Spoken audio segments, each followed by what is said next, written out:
जब मुझे उस गुरुवार की रात संदेश मिला तो मेरा दिल एक पल के लिए रुक गया। यह सृष्टि थी, मेरी बेटी, 1 साल से ज्यादा समय के बाद। माँ, मंगलवार को डिनर पर आना, मुझे तुम्हारी याद आ रही है। मैंने उन शब्दों को बार बार पढ़ा, हाथों में कंपकंपी के साथ। यह विश्वास नहीं कर पा रही थी। कैसे एक छोटा सा संदेश मेरी जिंदगी की सारी अंधकार को रोशन कर सकता है। जब से उसने तय किया कि मैं उसके प्यार के लायक नहीं हूं। लेकिन जब मैं उसके घर पहुंची, कुछ अप्रत्याशित हुआ। लेकिन आगे बढ़ने से पहले सुनिश्चित करें कि आप चैनल के लिए सब्सक्राइब कर चुके हैं और टिप्पणियों में लिखें कि आप यह वीडियो कहाँ से देख रहे हैं। हमें यह जानकर खुशी होती है कि हमारी कहानियाँ यहाँ कहाँ कहाँ पहुँच रही हैं। मेरा नाम कर्णिका है। मेरी उम्र 28 वर्ष है और ठीक 1 साल पहले मेरी एकमात्र बेटी ने मुझे अपनी जिंदगी से बाहर कर दिया। कोई बड़ा झगड़ा नहीं हुआ, कोई निर्णायक पल नहीं था जिसे मैं अंत का आरंभ मान सकूं। यह एक धीरे धीरे बढ़ता हुआ, चुप्पी में किया गया दूर होना था, जब तक एक दिन फोन कॉल्स का कोई जवाब नहीं आया और संदेशों का कोई उत्तर नहीं मिला। एक जीवित बच्चे को खोने का दर्द ऐसा है जिसे मैं समझा नहीं सकती। ये ऐसा है जैसे आपके अंदर का एक हिस्सा कहीं और सांस ले रहा हो और मुस्कुरा रहा हो, लेकिन अब आपको पहचानता नहीं। मैं रातें सोचते हुए बिताती रही कि मैंने क्या गलत किया, अपनी यादों में उस पल को खोजते हुए जब मैंने उसका प्यार खोया। क्या यह तब हुआ जब उसका पति राघव हमारी जिंदगी में आया? क्या यह तब हुआ जब मैंने उनके कुछ वित्तीय फैसलों पर सवाल उठाया? या शायद वह रविवार का लंच था जब मैंने कहा कि मुझे लगता है वह बहुत वजन घटा रही है, बीमार लग रही है, और राघव ने उसकी ओर से कहा कि मुझे अपनी सेहत का ध्यान रखना चाहिए। अब संदेश के साथ जो मेरे फोन की स्क्रीन पर चमक रहा था, मैं ऐसे महसूस कर रही थी जैसे कोई व्यक्ति जो जंगल में खो गया हो और अचानक पानी दिखाई दे। मंगलवार तक के दिन ऐसे खींच रहे थे जैसे कभी न खींचे। मैंने बाहर जाने से पहले 5 बार कपड़े बदले। मैंने वह हरा कपड़ा पहना जो उसने मुझे पिछले जन्मदिन पर दिया था, जब हम अभी भी नज़दीक थे। मैंने मेकअप किया, कोशिश कर रही थी कि अकेलेपन के निशान मेरे चेहरे पर न दिखे। मैंने कार ली और आवासीय परिसर की ओर बढ़ी जहाँ वे रहते थे। वह घर जिसे मैंने तब खरीदने में मदद की थी, जब मैं अभी भी वहाँ स्वागत की गई थी। मैंने 19:45 पर गेट के सामने पार्क किया, निर्धारित समय से 15 मिनट पहले। मैं देर से नहीं पहुंचना चाहती थी ताकि उसे आमंत्रण पर पछताने का कोई कारण न मिले। प्रवेश का बगीचा अलग था, अधिक साधारण, कम फूलों के साथ। मुझे याद आया जब हमने मिलकर नीली हाइड्रेंजिया लगाई थी जो अब नहीं थी। मैंने गहरी सांस ली, पीछे के मिरर में अपने बालों को ठीक किया और कार का दरवाज़ा खोला। तभी कुछ अजीब हुआ। जब मैं दरवाजे की ओर बढ़ रही थी, मुझे साक्षी दिखाई दी। वह नौकरानी जो सृष्टि के लिए सालों से काम कर रही थी, मेरी ओर दौड़ते हुए आ रही थी। उसका चेहरा भय और आपात स्थिति की मिश्रित भावना से विकृत था। उसने कई बार पीछे देखा, जैसे यह सुनिश्चित करने के लिए कि उसे देखा नहीं जा रहा है। फिर मेरे कार के पास आकर बोली, दीदी कर्णिका, उसकी कांपती हुई आवाज़, वहाँ मत जाइए, कृपया जल्दी से चली जाइए। मैं ठगी हुई खड़ी रह गई, समझ नहीं पाई क्या हो रहा है। साक्षी, सृष्टि ठीक है? यह उसके बारे में नहीं है। साक्षी ने आंखों में भय के साथ उत्तर दिया, यह आपके बारे में है। कृपया मुझ पर विश्वास करें, यहाँ सुरक्षित नहीं है। इससे पहले कि मैं और सवाल कर पाती, उसने फिर से घर की ओर देखा और पीछे हट गई। मुझे लौटना है इससे पहले कि वे जान जाए। जाइए दीदी कर्णिका, जाइए। और इसके साथ वह दौड़कर घर की ओर चली गई, मुझे फुटपाथ पर झमकर खड़ा छोड़कर। मेरा दिल इतनी तेजी से धड़क रहा था कि मैं उसे अपने कानों में सुन सकती थी। क्या हो रहा है? साक्षी इतना डरी हुई क्यों थी? और मेरी बेटी जो मुझसे 1 साल से बात नहीं कर रही थी, ने अचानक मुझे डिनर पर क्यों बुलाया? मैं कार में वापस गई जैसे मैं ट्रांस में थी। मेरी टांगें अपने आप चल रही थीं, जबकि मेरा मन चेतावनी को समझने की कोशिश कर रहा था। मैं बैठ गई, दरवाजे को लॉक किया और इंजन चालू किया, लेकिन गाड़ी नहीं चलाई। मेरे अंदर कुछ ऐसा था, शायद वही अंतर्ज्ञान जिसने मुझे 15 साल के एक अपमानजनक विवाह से बचने में मदद की। जब मैंने अंततः तलाक लेने का साहस पाया, मुझे रुकने को कह रहा था। चालक की सीट से मुझे डाइनिंग रूम का सीधा दृश्य मिल रहा था। खिड़कियों के जरिए पर्दे खुले थे, जैसे वे मेरी नज़रों का इंतजार कर रहे हों। कुछ मिनटों तक घर में सन्नाटा था। रोशनी मंद थी, जैसे वहां कोई नहीं था। और फिर अचानक सब कुछ रोशन हो गया। एक एक करके लाइटें जलने लगीं, जैसे कोई इंतजार कर रहा था कि मैं वहां से जाऊं ताकि वे अपनी योजनाओं को आगे बढ़ा सके। दो लोग जो मैंने पहले कभी नहीं देखे थे, डाइनिंग रूम में आए। एक काले सूट में आदमी और एक महिला जो एक फोल्डर थामे हुए थी। इसके बाद राघव फोन पर बात करते हुए आया, जैसे वह महत्वपूर्ण निर्देश दे रहा हो। और अंततः सृष्टि औपचारिक कपड़ों में एक गंभीर चेहरे के साथ आई, जो मैंने पहले कभी नहीं देखा था। यह स्पष्ट रूप से माँ बेटी के बीच का डिनर नहीं था, बल्कि एक सावधानीपूर्वक योजनाबद्ध बैठक थी। जब मैं देख रही थी, साक्षी झलक में खिड़की में दिखाई दी। हमारी नजरें एक क्षण के लिए मिली और उसने धीरे धीरे सिर हिलाया। उस छोटे से इशारे ने मुझे सब कुछ बता दिया जो मुझे जानने की जरूरत थी। जाइए। लेकिन मैं नहीं जा सकती थी। मुझे समझना था कि क्या हो रहा था। मैंने अपनी गाड़ी की बत्ती बंद की और देखने लगी। राघव मेज के पास आया, कुछ कागजात उठाए और सृष्टि को दे दिए।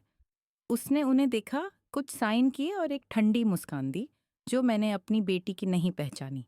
उस पल मेरे पेट में एक गांठ सा महसूस हुआ। यह सिर्फ चिंता या भ्रम नहीं था, यह एक प्राचीन गहरा डर था, जो मुझे बता रहा था कि वह घर, जहां मैं कभी अपनी बेटी के साथ खुश थी, अब किसी तरह का खतरा बन गया था। और सबसे दर्दनाक बात, मेरी अपनी बेटी इस सब के केंद्र में थी। 15 मिनट बीत गए। मैं स्थिर खड़ी रही, उस अजीब दृश्य को देखते हुए। राघव कमरे से बाहर गया और कागजात लेकर लौटा। सृष्टि ने टैबलेट की स्क्रीन पर कुछ देखा। वे दोनों अजनबी आपस में बात कर रहे थे। यह एक व्यापारिक बैठक लग रही थी, पारिवारिक डिनर नहीं। फिर राघव ने घड़ी देखी और अपनी खिड़की की ओर देखा, जहां मेरी गाड़ी खड़ी थी। स्वाभाविक रूप से मेरा दिल तेजी से धड़कने लगा और मैं झुक गई। जब मैंने फिर से देखा तो पर्दे बंद थे। वह घर, जहां मैंने एक दिन अपनी बेटी को सुलाया था, अब मेरे सामने एक खतरनाक रहस्य बन गया था। मैंने गाड़ी शुरू की और वहां से निकल गई, लेकिन मैं घर नहीं गई। मैं नहीं जा सकती थी। मैंने कुछ किलोमीटर दूर एक पेट्रोल पंप पर गाड़ी रोकी और अपने विचारों को व्यवस्थित करने की कोशिश की। यह किस तरह का जाल था? सृष्टि ने मुझे ऐसे डिनर के लिए क्यों बुलाया जो स्पष्ट रूप से था ही नहीं? और सबसे महत्वपूर्ण, साक्षी को क्या पता था जो उसे इतना डरा गया था? मैंने अपने फोन को उठाया और सृष्टि का संदेश फिर से देखा। शब्द अलग लग रहे थे। अब सिर्फ हम दोनों। शायद यह पुनः जुड़ने का निमंत्रण नहीं था, बल्कि कुछ बहुत ही गंभीर था। उस महिला जिसे मैंने पाला और जिसे मैंने बेइंतहा प्यार किया, वह मेरे खिलाफ कुछ रच रही थी।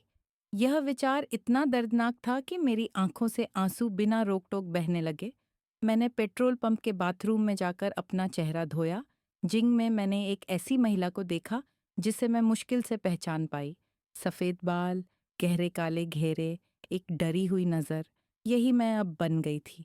मेरी बेटी को खोने का दर्द मुझे इस हद तक ले आया था। मैंने वॉश बेसिन पर हाथ रखा और गहरी सांस ली। मुझे टूटना नहीं था, मुझे पता करना था कि क्या हो रहा है। गाड़ी में वापस बैठते ही मैंने देखा कि मेरे पास एक मिस्ड कॉल है। यह एक अनजान नंबर से था। कुछ सेकंड बाद फ़ोन पर एक संदेश आया। डॉना कर्णिका, मैं साक्षी हूँ। हमें बात करनी है। कल दोपहर नॉर्थ बस टर्मिनल की कैफेटेरिया में। यह महत्वपूर्ण है, किसी को मत बताना। उस रात मैं सो नहीं पाई। हर बार जब मैं अपनी आंखें बंद करती तो सृष्टि का चेहरा उन कागजात पर साइन करते हुए मेरे सामने आ जाता। राघव घड़ी देख रहा था। साक्षी की आंखों में आतंक की अभिव्यक्ति। वे क्या योजना बना रहे थे? और मेरी अपनी बेटी मेरे खिलाफ कुछ में क्यों शामिल होगी? जब सूरज उगने लगा, मैं अभी भी जागी थी। अपने छोटे से अपार्टमेंट के बालकनी में बैठी, ग्वाडलाजारा शहर को जागते हुए देख रही थी। सड़क पर लोग सामान्य लग रहे थे, जैसे मेरी जिंदगी में चल रहे तूफान से बेखबर। जब घड़ी दोपहर के करीब पहुंची, मेरे अंदर एक संकल्प जाग उठा। मैं उस मुलाकात पर जाऊंगी और सच्चाई जानूंगी, चाहे वह कितनी भी दर्दनाक क्यों ना हो, क्योंकि मुझे एहसास हुआ अनिश्चितता किसी भी सच्चाई से ज्यादा असहनीय थी। बस टर्मिनल हमेशा की तरह भीड़-भाड़ वाला था। लोग जल्दी में थे, अपने बसों को न खोने के लिए दौड़ते हुए, परिवार एक दूसरे से विदा लेते हुए, किशोर अपने बड़े-बड़े बैग के साथ अपने परिवहन का इंतज़ार कर रहे थे। मैं वहाँ एकाकी महसूस कर रही थी, एक मध्य आयु की महिला, जवाबों की तलाश में जिन सवालों को मैं खुद भी नहीं जानती थी। कैफेटेरिया एक कोने में था, एक छोटा सा स्थान जहाँ फॉर्मिका की मेज़ें और प्लास्टिक की कुर्सियाँ थीं। मैंने एक ऐसी मेज़ चुनी जहाँ से मैं प्रवेश द्वार देख सकूं। मैंने एक कॉफ़ी ऑर्डर की जो मुझे पता था कि मैं नहीं पी पाऊंगी। मेरा पेट मरोड़ रहा था। 12:10 पर साक्षी अंदर आई। वह साधारण कपड़े पहने हुए थी, एक गहरे रंग की जैकेट और एक दुपट्टा उसके चेहरे को आंशिक रूप से ढक रहा था। उसकी आंखें घबराई हुई थीं, हर कोने को देख रही थीं। फिर मेरी मेज़ की ओर बढ़ी। डौना करने का, उसने धीरे से कहा, जल्दी से बैठते हुए। आने के लिए धन्यवाद। साक्षी, भगवान की कसम, मुझे बताओ क्या हो रहा है। मैंने उसकी कांपती हुई हथेलियों को मेज़ पर पकड़ते हुए प्रार्थना की।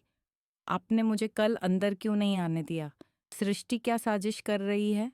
उसने चारों ओर देखा जैसे उसे कोई देख रहा हो और अपनी आवाज़ और भी धीमी कर दी। यह सिर्फ सृष्टि नहीं है, डौना करने का यह राघव है। वह सब कुछ नियंत्रित कर रहा है। मेरी पीठ में एक सिहरन दौड़ गई। मैं शुरू से ही राघव पर पूरी तरह से विश्वास नहीं कर पाई थी। उसमें कुछ था, एक ठंडी, गणनात्मक ठंडक जो उसकी मोहक मुस्कान के पीछे छिपी थी। लेकिन सृष्टि इतनी प्यार में थी कि उसने कभी मेरी चिंताओं को सुनना नहीं चाहा। वह कैसे नियंत्रित करता है? मैंने पूछा। साक्षी ने गहरी सांस ली। महीनों से मैं उस घर में अजीब चीजें देख रही हूँ। राघव ने सृष्टि को अलग कर दिया। पहले उसकी दोस्तें, फिर परिवार। आप आखिरी थीं जो दूर की गईं। लेकिन यह तो सृष्टि थी जिसने मुझसे बात करना बंद कर दिया। मैंने उलझन में कहा, नहीं, डौना करने का। यह वही था जिसने उसे यह विश्वास दिलाया कि आप उसकी जिंदगी को नियंत्रित करने की कोशिश कर रही हैं, कि आप उसकी पसंद का सम्मान नहीं कर रही हैं। वह सब कुछ विकृत करता है। ऐसा करता है कि सृष्टि सोचती है कि सभी। कर्णिका अपने परिवार के बारे में चिंतित थी।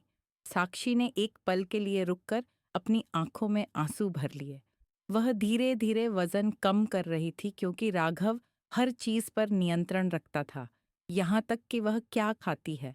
वह कहता था कि उसे फिट रहना है क्योंकि किसी को मोटी महिलाएं पसंद नहीं होती। मुझे घृणा महसूस हुई। अब सब कुछ समझ में आ रहा था। सृष्टि का धीरे धीरे दूर होना, उसके व्यवहार में बदलाव, और वो वाक्यांश जो वह बार बार दोहराने लगी थी, जैसे कि मानो वह उन्हें पहले से जानती थी। और कल रात का खाना, मुझे आमंत्रित क्यों किया गया? साक्षी ने अपनी आवाज को और भी नीचे कर लिया। मैंने उनके बीच एक बातचीत सुनी। राघव ने कहा कि उन्हें कुछ दस्तावेजों पर हस्ताक्षर की आवश्यकता है, कुछ उस घर के बारे में जिसे आपने खरीदने में मदद की थी, और कुछ शेयर जो सृष्टि के पिता ने उसे छोड़े थे, जिन पर आपके पास अभी भी कुछ नियंत्रण है। वह अपार्टमेंट जिसे मैंने सृष्टि को शादी के बाद वित्तीय सहायता दी थी, अभी भी आंशिक रूप से मेरे नाम पर था। और वह शेयर जो मेरे पूर्व पति ने छोड़ दिए थे जब उनकी मृत्यु हुई। मैं उसकी प्रशासक थी जब तक वह 35 साल की नहीं हो जाती, जो अब कुछ ही महीनों में होने वाला था। क्या वे सब कुछ उन्हें ट्रांसफर करने का इरादा रखते हैं? केवल इतना ही नहीं, साक्षी ने संदेह में मेरी आंखों में देखा।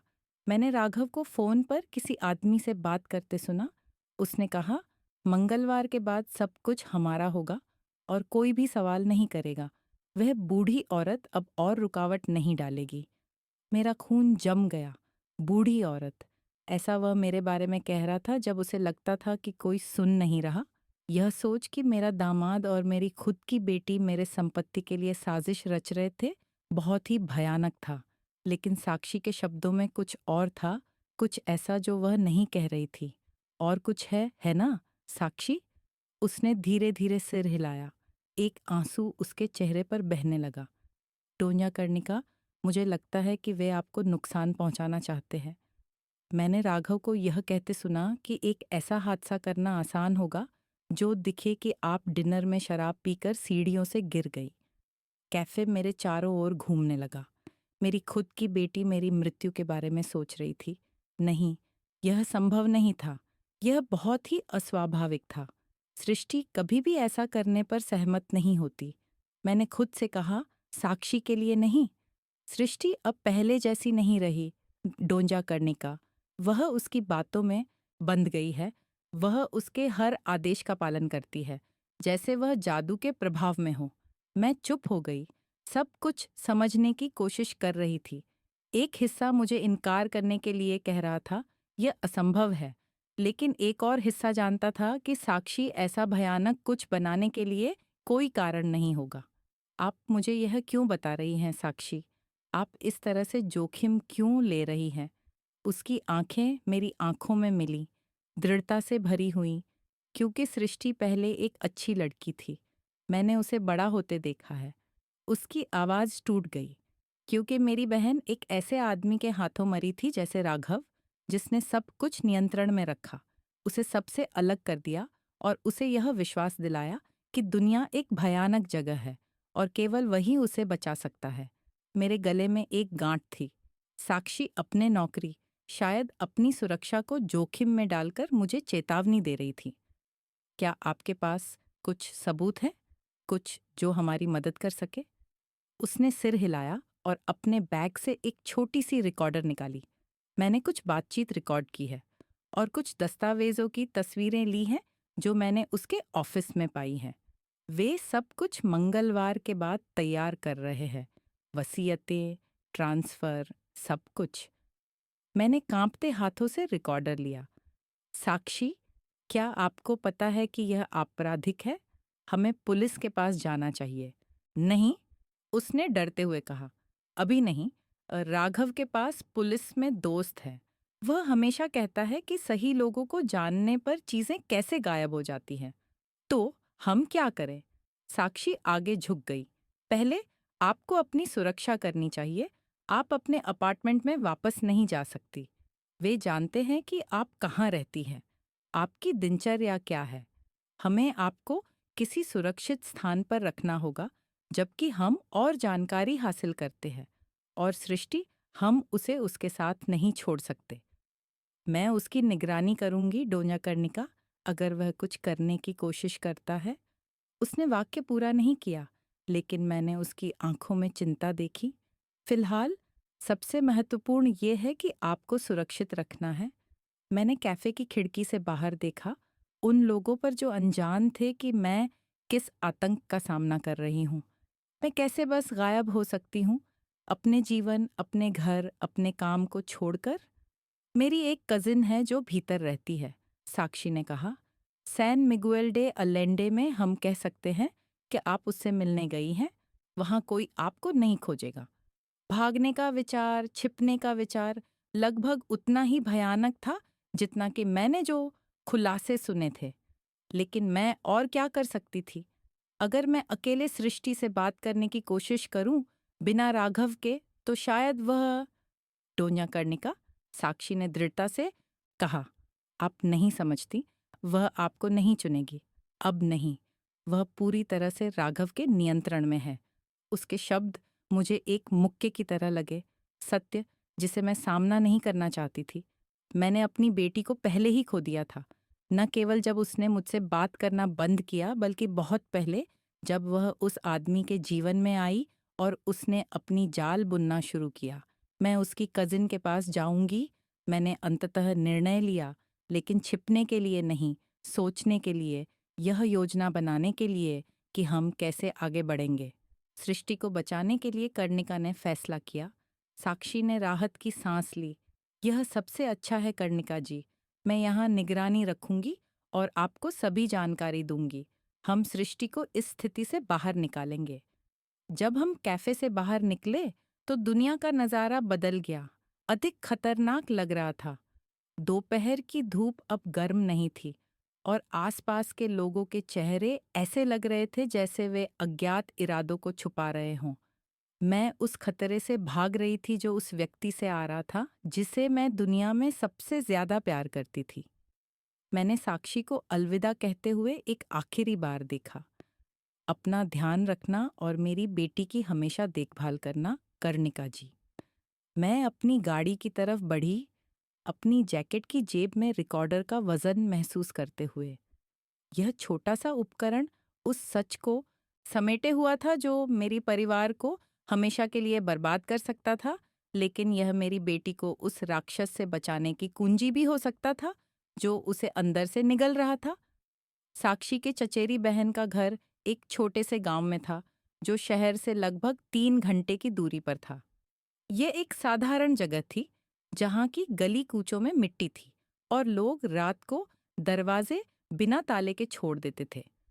अल्बर्टिना, जो लगभग 70 साल की थी, ने मुझे ऐसे स्वागत किया जैसे हम पुरानी दोस्त हों। साक्षी ने जब बताया कि मुझे कुछ हफ्तों के लिए रहने की जरूरत है, तो उन्होंने ज्यादा सवाल नहीं किए। साक्षी की कोई भी दोस्त मेरी दोस्त है, उन्होंने कहा और मुझे घर के पीछे वाले कमरे में ले गई, जिसमें लोहे का बिस्तर और फूलदार पर्दे थे जो मुझे मेरी दादी के घर की याद दिलाते थे। आप जितना चाहें रह सकती हैं। पहली रात मैं छत पर बैठी, आकाश में चमकते तारे देखते हुए जो शहर में कभी नहीं दिखाई देते थे, मैंने अपने विचारों को व्यवस्थित करने की कोशिश की। मैंने साक्षी द्वारा दिए गए रिकॉर्डिंग्स को सुना और दस्तावेजों की तस्वीरें देखीं। हर सबूत पिछले से अधिक परेशान करने वाला था।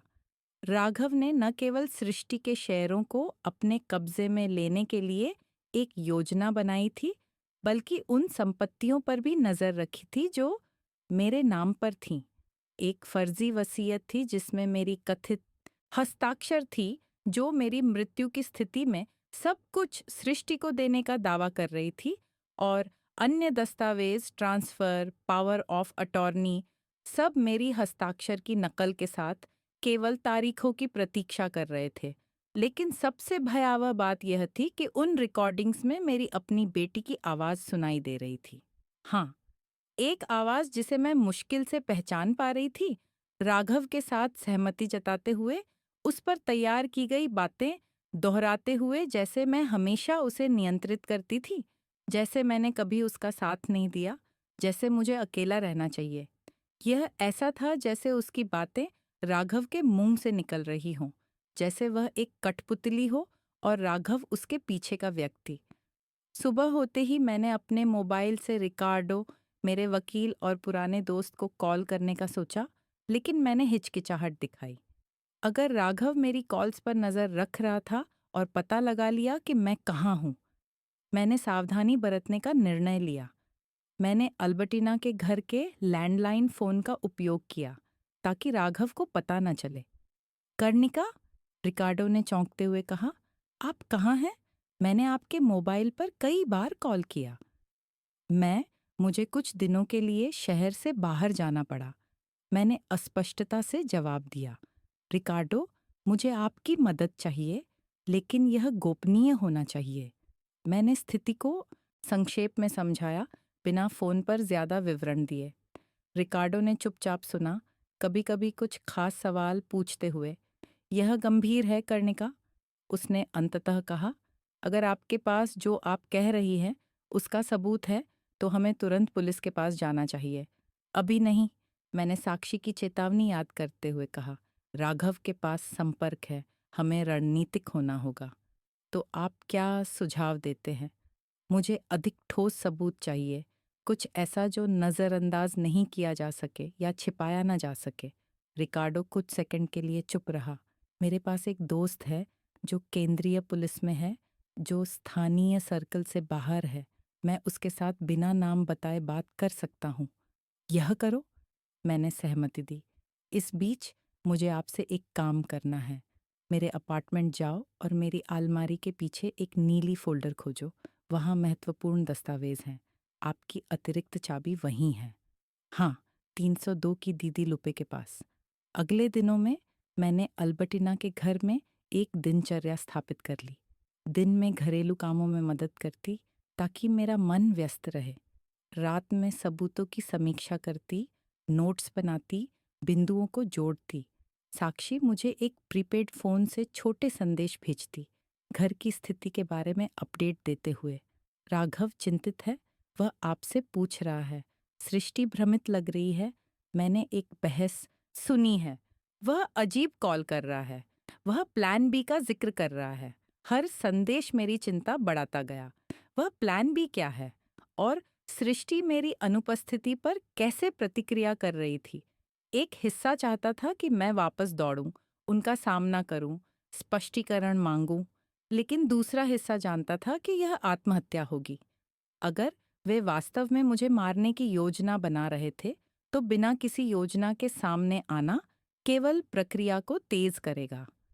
चौथे दिन रिकार्डो ने मुझे कॉल किया। मैंने केंद्रीय पुलिस में अपने संपर्क से बात की है। वह मामले में रुचि रखता है, लेकिन उसे और विवरण चाहिए। और करने का मैं आपके अपार्टमेंट गया था। उसकी आवाज़ का लहजा मुझे अलार्म कर दिया। क्या हुआ? कोई वहाँ था? जगह बेतरतीब थी। नीली फ़ोल्डर मैंने नहीं पाई। मेरे खून में सिहरन दौड़ गई। वह फ़ोल्डर संपत्तियों, शेयरों, असली वसीयत के दस्तावेज़ों का संग्रह थी। यह मेरी सुरक्षा थी अगर मुझसे कुछ हो जाता। वे हमसे एक कदम आगे हैं, मैंने मरमर्ड। और भी है, रिकार्डो ने जारी रखा। आपके खिलाफ एक जांच चल रही है। क्या? किस प्रकार की जांच? किसी ने पुस्तकालय में अनियमितताओं की शिकायत की। कर चोरी, धन लॉन्ड्रिंग। यह पूरी तरह से बेतुका है, लेकिन यह चल रहा है। राघव की रणनीति स्पष्ट थी। अगर मैं सामने आती तो मुझे आपराधिक आरोपों का सामना करना पड़ता, एक सार्वजनिक स्कैंडल जो मेरे द्वारा बनाई गई सारी चीजों को छीन लेता। और सृष्टि, क्या तुम उससे बात कर पाई? रिकार्डो ने एक गहरी सांस ली। मैंने कोशिश की। वह मेरी कॉल का जवाब नहीं दे रही। मैं उसके घर गया, लेकिन सुरक्षा गार्ड ने मुझे अंदर नहीं जाने दिया। उसने कहा कि वह किसी से मिलने नहीं मिली। स्थिति तेजी से बिगड़ रही थी। वे केवल मेरी वित्तीय उपस्थिति को मिटाने की कोशिश नहीं कर रहे थे, बल्कि मेरी प्रतिष्ठा को भी नष्ट कर रहे थे। यह एकदम सही जाल था। अगर मैं छिपी रहती तो सब कुछ खो देती। अगर मैं सामने आती तो मुझे गिरफ्तार कर लिया जाता। हमें तेजी से कुछ करना होगा, मैंने तय किया। तुम्हारा संपर्क पुलिस में बिना स्थानीय पुलिस को चेतावनी दिए जांच शुरू कर सकता है, संभवतः, लेकिन मुझे ठोस सबूतों की आवश्यकता होगी। मेरे पास रिकॉर्डिंग, दस्तावेजों की तस्वीरें हैं। क्या यह शुरुआत के लिए पर्याप्त होगा? शायद। मैं जांच करूंगी। जब मैंने कॉल काटी तो मैंने देखा कि अल्बर्टिना रसोई के दरवाजे पर मुझे चिंतित नजरों से देख रही थी। गंभीर समस्याएं, है ना? उसने मेरे साथ मेज पर बैठते हुए पूछा। मैंने बिना विवरण में गए सिर हिलाया। उसने अपने बूढ़े हाथों में मेरे हाथ थाम लिए। जानती हो, मेरी बेटी, जब मैं जवान थी, मेरे पति मुझसे रोज मारते थे। मैंने सोचा कि मैं इसके लायक थी। यही तो होता है, जब तक एक दिन उसने हमारे बेटे को मारा। तब मुझे एहसास हुआ यह मेरे बारे में नहीं था, बल्कि उसके बारे में था, उस शक्ति के बारे में जो वह हम पर चाहता था। मैंने उसकी अचानक स्वीकार्यता से चौंक कर देखा। जो मैं कह रही हूँ, उसने जारी रखा, वह यह है कि कभी-कभी हमें किसी प्रिय को चोटिल होते हुए देखना पड़ता है, ताकि हम समझ सके कि हम भी चोटिल हो रहे हैं। तुम्हारी बेटी खतरे में है ना? हाँ, मैंने स्वीकार किया, लेकिन वह इसे नहीं देखती, क्योंकि वह उसे देखने नहीं देती। यही तो तरीका है। वो अलग करता है, नियंत्रण करता है और व्यक्ति को अपने फैसले पर संदेह करने को मजबूर करता है। और जब वह आखिरकार जागती है, तब बहुत देर हो जाती है। तुम कैसे भागी? अल्बर्टिना का चेहरा एक उदास मुस्कान से जगमगा उठा। मैं भागी नहीं, वह मर गया। उसे अपनी एक गुस्से की स्थिति के दौरान दिल का दौरा पड़ा। भगवान का अजीब सा मजाक, है ना? उसने अपना एप्रन समेटते हुए कहा। लेकिन तुम अब भी अपनी बेटी और अपने लिए खुद को बचा सकती हो। जब वह बाहर गई, मैंने उसके शब्दों पर विचार किया। शायद अल्बर्टिना सही थी। शायद समस्या कभी भी सृष्टि और मेरे बीच नहीं थी। राघव ने उस विभाजन को बनाया, झूठ और हेर-फेर से उसे बढ़ावा दिया। और अगर मेरी बेटी मेरे बारे में वो भयानक बातें दोहरा रही थी, तो इसका मतलब यह नहीं था कि वह उन पर विश्वास करती थी, बल्कि राघव ने उसे ऐसा कहने के लिए प्रोग्राम किया था। उस रात मैंने एक संदेश प्राप्त किया जिसने सब कुछ बदल दिया। वह उसे ले जाने की योजना बना रहा है। मैंने उसे विदेशी घर के बारे में बात करते सुना। कहता है कि तुम दोनों कभी नहीं मिलोगी। उसे ले जाने कहाँ? क्यों? मेरे मन में प्रश्न घूम रहे थे। अगर राघव सृष्टि को देश से बाहर ले जाने में सफल होता है, तो मैं वास्तव में उसे फिर कभी नहीं देख पाऊंगी। और अगर उसने केवल 2 वर्षों में उसे इतना बदल दिया, तो वह जब उसे पूरी तरह से अलग करेगा, तो क्या करेगा? बिना किसी के जो उसे चुनौती दे सके। मैं और इंतजार नहीं कर सकती थी। मुझे भरोसा नहीं था कि कानूनी प्रणाली समय पर कार्रवाई करेगी। मेरी बेटी तुरंत खतरे में थी, भले ही वह इसे महसूस न करे। मुझे उसे राघव के पंजों से निकालना था, इससे पहले कि बहुत देर हो जाए। मैंने अपना मोबाइल उठाया और रिकार्डो को कॉल किया। योजनाएं बदल गई हैं। मैंने जैसे ही उसने उठाया कहा, हम औपचारिक जांच का इंतजार नहीं करेंगे, हमें अब कार्रवाई करनी है। क्या सोच रही हो? मैंने चौंकी हुई आवाज में उत्तर दिया, एक बचाव। हम मेरी बेटी को उस घर से निकालेंगे और तुम मेरी मदद करोगे। अगले 2 दिन एक योजना बनाने में लगे, जिसे सामान्य परिस्थितियों में मैं पागलपन मानती, लेकिन लंबे समय से कुछ भी सामान्य नहीं था। रिकार्डो, जो शुरुआत में अनिच्छुक था, अंततः सहमत हो गया कि हमें राघव की सृष्टि को देश से बाहर ले जाने की धमकी के साथ कानून के धीमे प्रक्रिया का इंतजार नहीं करना चाहिए। क्या तुम समझती हो कि यह कई तरीकों से गलत हो सकता है ना? उसने अल्बर्टिना के द्वारा मुझे उधार दिए गए प्रीपेड फ़ोन पर हमारी बातचीत के दौरान मुझे चेताया। मैं समझती हूँ, मैंने उत्तर दिया, लेकिन मेरी बेटी को हमेशा के लिए गायब होते हुए देखना और कुछ नहीं करना बहुत बुरा होगा। रिकार्डो के कुछ संपर्क थे। उनमें से एक कार्लोस था, जो अब तिजुआना में एक निजी जांचकर्ता के रूप में काम करता था। दूसरा डेनिस था, जो दुर्व्यवहार संबंधों के पीड़ितों में विशेषज्ञता वाली मनोवैज्ञानिक थी। दोनों ने रिकार्डो की दोस्ती के कारण मदद करने पर सहमति दी, न कि मेरी कहानियों पर विश्वास करने के लिए, लेकिन यह मायने नहीं रखता था।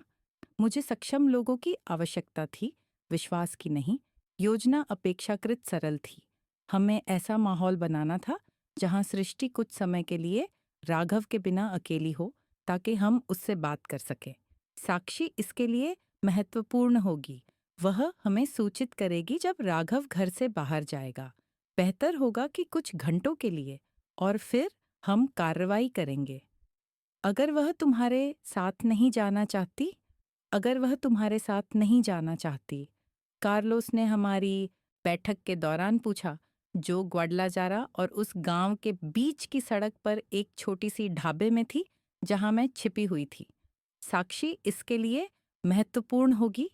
छिपा हुआ है, उसे प्यार करने की जरूरत नहीं है, कर्णिका ने समझाया। गंभीर मानसिक दुरुपयोग के मामलों में पीड़िता अपनी स्थिति को पहचानने में मुश्किल महसूस करती है। हमारा मकसद है कि हम नियंत्रण में एक रुकावट डालें, उसे कुछ घंटों के लिए खुद सोचने का मौका दें। अगर वह लौट आया जब हम वहां होंगे? मैंने पूछा। सिर्फ इस संभावना के बारे में सोचकर मेरी पीठ पर एक सिहरन दौड़ गई। मैं तैयार रहूंगा, राघव ने उत्तर दिया, बिना विस्तार में गए, लेकिन उनकी आवाज ने मुझे विश्वास दिलाया कि उन्हें ऐसे पुरुषों से निपटने का तरीका पता है, जैसे कि वह। 3 दिन बाद मौका आया। साक्षी ने मुझे सुबह 9 बजे एक संदेश भेजा। वह आज कंकून जा रहा है, व्यापारिक बैठक है। सुबह 11 बजे उड़ान है, रात में ही लौटेगा। वह घर पर अकेली रहेगी। मेरा दिल तेजी से धड़कने लगा। यह अब या कभी नहीं था। मैंने रिकार्डो, राघव और कर्णिका को तय किए गए स्थान पर पाया, जो कि सृष्टि के घर से 10 मिनट की दूरी पर एक पेट्रोल पंप था। रिकार्डो काफ़ी नर्वस लग रहा था, बार बार घड़ी की ओर देख रहा था। राघव शांत था, लगभग उदासीन, जैसे हम यहाँ केवल एक सामान्य कॉफ़ी के लिए आए हों। कर्णिका शायद मनोवैज्ञानिक तरीके से तैयारी कर रही थी। याद रखो, उसने कहा, सृष्टि शायद प्रतिरोध करेगी। वह चिल्ला सकती है, रो सकती है, हमें अपने खिलाफ आरोपित कर सकती है। यह सामान्य है। महत्वपूर्ण है कि हम शांत रहें और आत्मविश्वास का संचार करें। 3 बजे हमें साक्षी से पुष्टि मिली। राघव निकल चुका था और विमान पहले ही उड़ चुका था। यह हमारा संकेत था। सृष्टि के घर की ओर का रास्ता चुप्पी में कटा। गाड़ी में हर कोई अपने विचारों में खोया हुआ था। मैं सोच रहा था कि इतने लंबे समय बाद अपनी बेटी को देखना कैसा होगा, और वो भी इतनी अजीब परिस्थितियों में। हम आवासीय परिसर में पहुंचे। राघव, जो डिलीवरी के यूनिफॉर्म में था और एक नकली डिब्बा लिए हुए था, ने सुरक्षा गार्ड को बिना सवाल किए गेट खोलने में सफल रहा। एक बार अंदर पहुंचने के बाद हम धीरे धीरे घर की ओर बढ़े। साक्षी हमें पिछवाड़े के बगीचे में इंतजार कर रही थी, पड़ोसियों की नज़र से दूर। वह लिविंग रूम में है, उसने सूचना दी, स्पष्ट रूप से नर्वस। वह टीवी देख रही है, ठीक नहीं है। उसने पिछले दिनों में कमरे से बाहर नहीं निकली। क्या राघव का कोई संकेत मिला? राघव ने पूछा। कोई नहीं। उसने आधा घंटा पहले फोन किया था, ये सुनिश्चित करने के लिए कि वह घर पर है। यही वो हमेशा करता है। जब वह बाहर होता है तो हर घंटे कॉल करता है। तो हमारे पास अगली कॉल से पहले लगभग 30 मिनट है। रिकार्डो ने आंका। हमें तेज होना होगा। हम पीछे के दरवाजे से अंदर गए, जिसे साक्षी ने बिना ताले के छोड़ दिया था। घर में सन्नाटा था। केवल लिविंग रूम से आ रही टीवी की धीमी आवाज सुनाई दे रही थी। मैं आगे बढ़ा। मेरा दिल इतना तेज धड़क रहा था कि मुझे लगा कि यह सुनाई देगा। और फिर 1 साल से अधिक समय बाद मैंने अपनी बेटी को देखा। सृष्टि सोफे पर बैठी थी, एक कंबल में लिपटी थी। हालांकि दिन का तापमान गर्म था। वह इतनी पतली लग रही थी कि मैं उसे पहचान नहीं पाया। उसके लंबे और चमकीले बाल अब बेजान एक अस्त-व्यस्त बन में बंधे थे। उसके चेहरे पर गहरे डार्क सर्कल थे। मेरी प्यारी बेटी, जो हमेशा इतनी जीवंत रहती थी, अब खुद का एक भूत लग रही थी। उसने तुरंत हमारी उपस्थिति नहीं नोट की, किसी टीवी शो में खोई हुई थी जो वह वास्तव में देख भी नहीं रही थी। जब उसने अंततः मुझे देखा तो उसकी आंखें सदमे में चौड़ी हो गईं।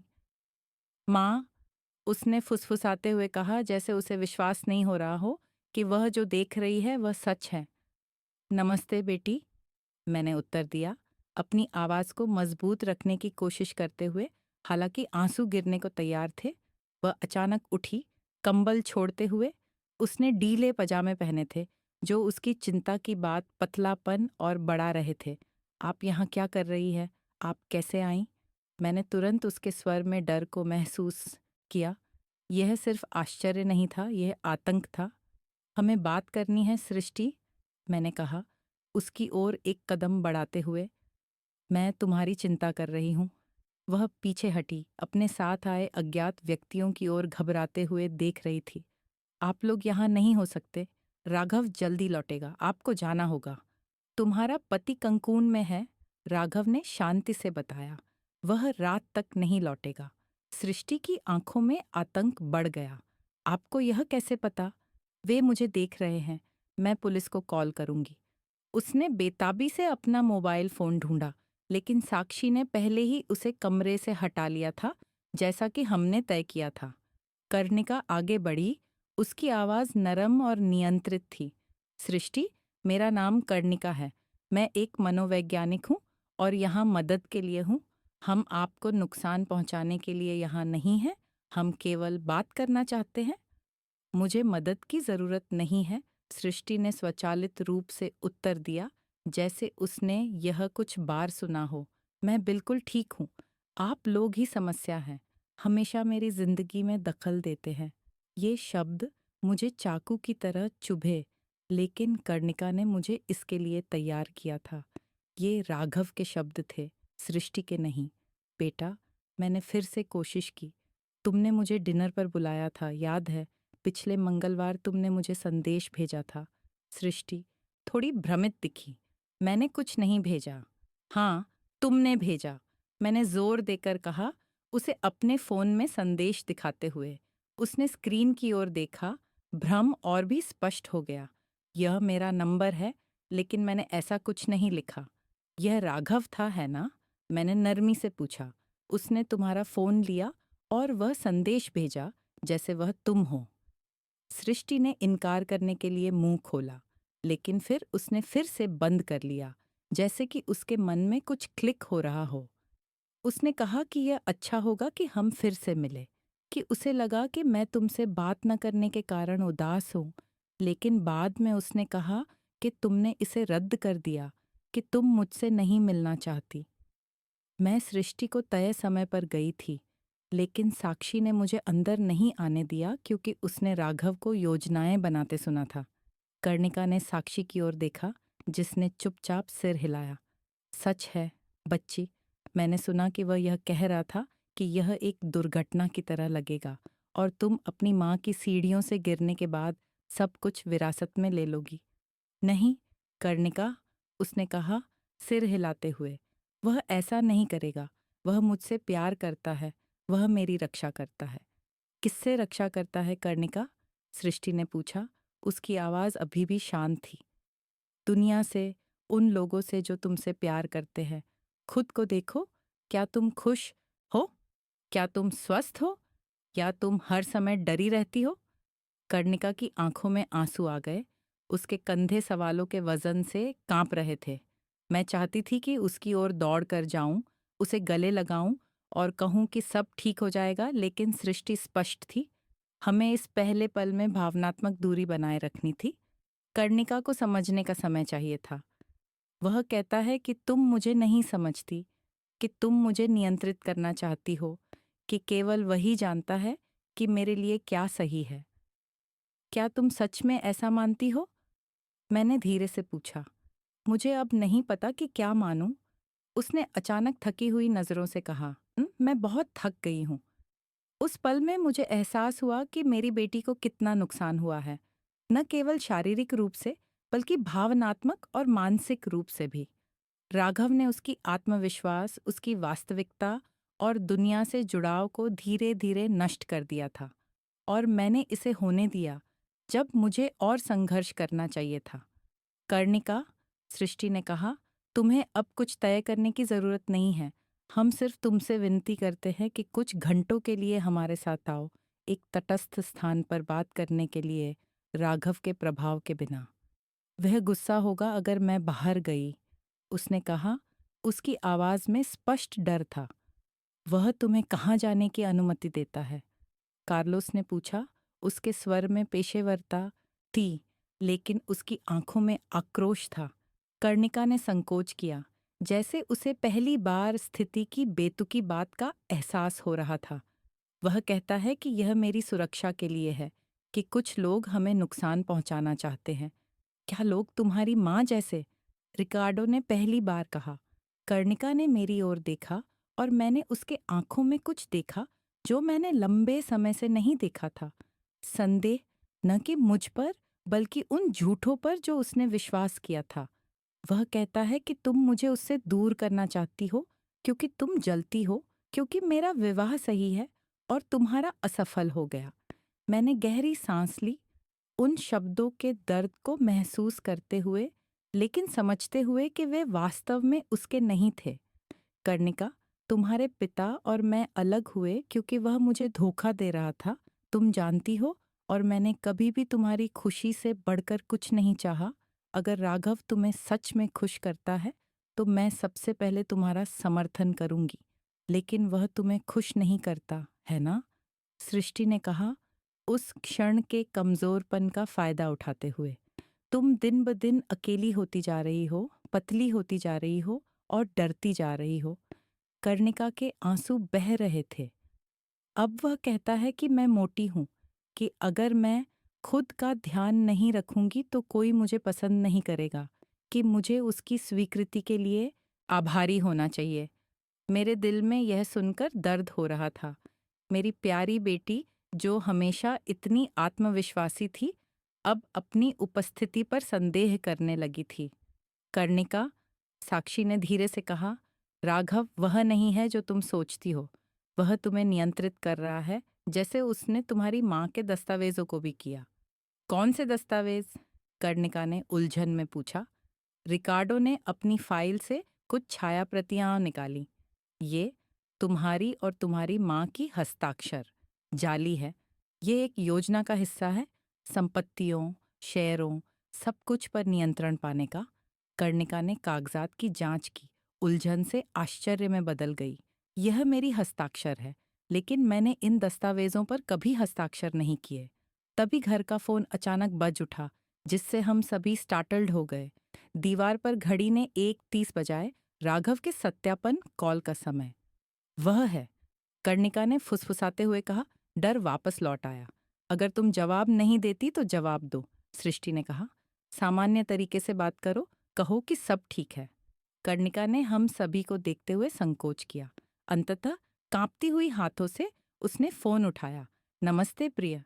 उसने कोशिश की सामान्य दिखने की, लेकिन उसकी आवाज तंग थी।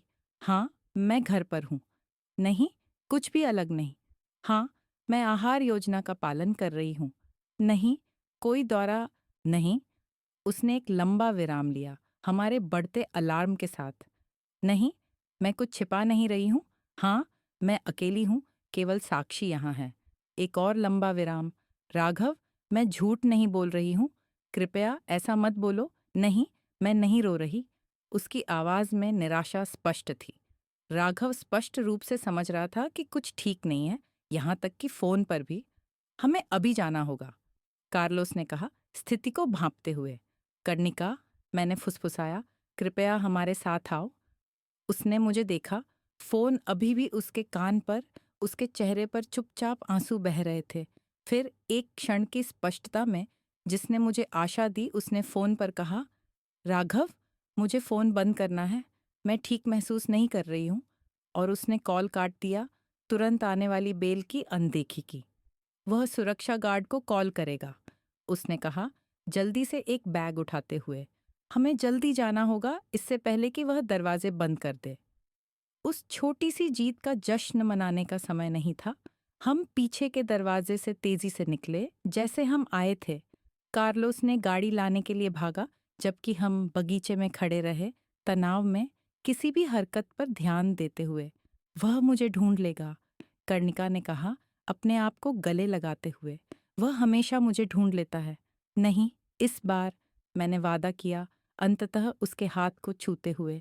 इस बार मैं यहाँ हूँ और मैं तुम्हें फिर से चोट पहुँचाने नहीं दूंगी। जब गाड़ी आई, हम जल्दी से अंदर चले गए।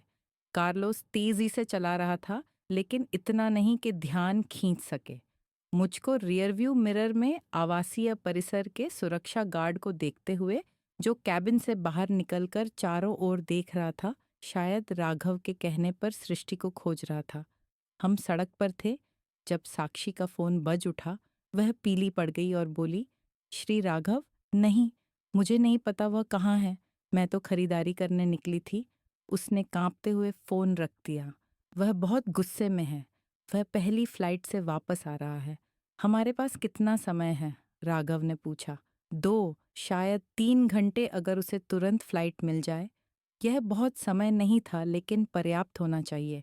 मैं सृष्टि को देख रहा था, जो मेरे बगल में बैठी थी, एक साथ राहत और आतंक से भरी हुई। उसने पहला कदम उठाया था, सबसे कठिन, लेकिन लड़ाई तो अभी शुरू हुई थी। हम कहाँ जा रहे हैं? उसने छोटे से स्वर में पूछा। एक सुरक्षित जगह, मैंने उसका हाथ थामते हुए जवाब दिया। एक ऐसी जगह जहां वह तुम्हें नहीं पहुंच सकेगा।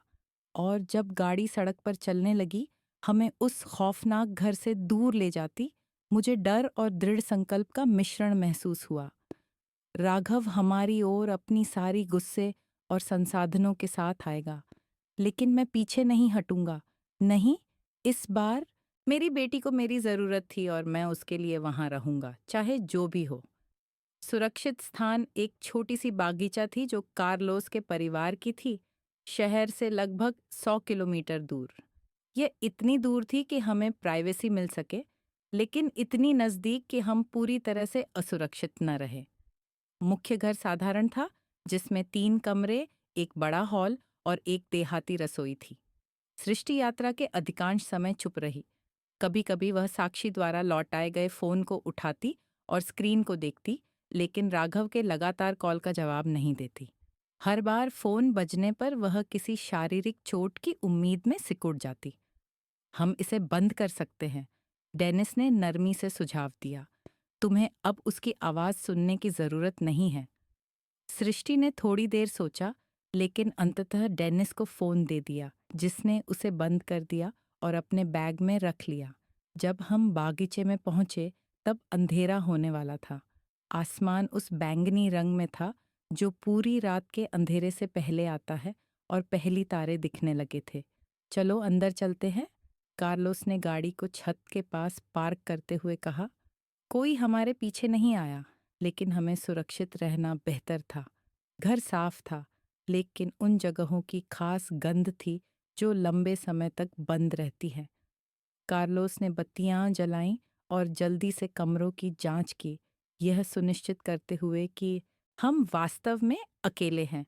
राघव रसोई में कॉफ़ी बनाने चला गया, जबकि डेनिस ने सृष्टि को लिविंग रूम के सोफे तक ले जाकर धीरे धीरे बातें की, शायद उसे शांत करने के लिए तकनीकें अपनाते हुए। मैं लिविंग रूम के बीच में खड़ी थी, अपनी बेटी को देखते हुए, अभी भी यह समझने की कोशिश कर रही थी कि वह वास्तव में वहाँ थी, कि हम उसे उस घर से बाहर लाने में सफल रहे थे।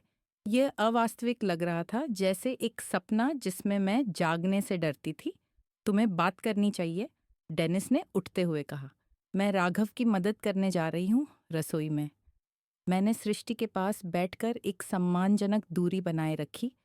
वह अपने आप में सिकुड़ गई थी, जैसे वह जितना संभव हो उतना कम स्थान लेना चाहती हो। उसके पतले और पीले हाथ उसकी गोद में नर्वस होकर घूम रहे थे। तुम्हें कैसा महसूस हो रहा है?